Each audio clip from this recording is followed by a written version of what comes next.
ప్రభునందు ప్రియమైన దేవుని బిడ్డలైన మీ అందరికీ కూడా ప్రభు అయిన యేసుక్రీస్తు నామంలో శుభాలు తెలియజేస్తున్నాం. ప్రియమైన వాళ్ళారా, తిమోతిని గురించి చక్కని మాట ఆయన అంటాడు. నా నిజమైన కుమారుడు తిమోతి అని రాస్తూ ఆయన కొన్ని హెచ్చరికలు ఇస్తూ ఉన్నాడు. ఆయన తిమోతి అనగా దేవుని గణపరిచేవాడు కాబట్టి దేవుని సేవలో ఆయన ప్రారంభం నుంచి దైవభక్తిలో ఎదిగినవాడు. తన అమ్మమ్మ తన తల్లి వలన విశ్వాసములో కొనసాగినవాడు. అయితే పౌలు గారికి ఆత్మీయ కుమారుడిగా అంటాడు, నా నిజమైన కుమారుడు తిమోతి అని చెప్పి వ్రాస్తూ అంటాడు, అతడు వంటి వాడు నమ్మకమైన వాడు ఎవడో లేడని కూడా ఫిలిప్పీ పత్రిక 3:19-20 వరకు రాస్తున్నాడు. చాలా నమ్మకమైన వాడిగా గుర్తించాడు పౌలు. అపొస్తలుడైన పౌలు ఆయన ప్రయాణం చేసిన 3 ప్రయాణాలు చేసి 14 పత్రికలు రాశాడు.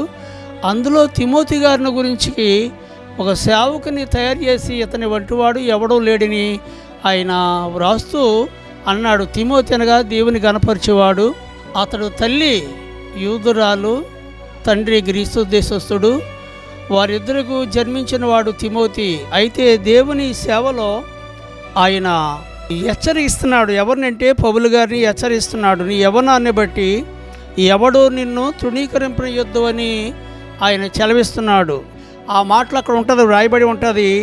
నీ యవ్వనమును బట్టి ఎవడు నిన్ను తృణీకరింపవద్దని పౌలు గారు హృదయాపంలో ఉండి తిమోతిని హెచ్చరిస్తున్నాడు. దేవుని సేవలో అంతవరకు నమ్మకంగా విశ్వాసములో మంచి మనసాక్షి కలిగిన వాడే తిమోతి జీవిస్తున్నాను. మరోసారి యవనస్తుడైన సేవకుడును తన యొక్క జీవితంలో ఎలా ఉండాలో వాక్యం ద్వారా తెలియజేసి, నీవు యవనస్తుడు కాబట్టి తొట్టిల్లిపోయే అవకాశాలు నీకు కలుగుతాయి.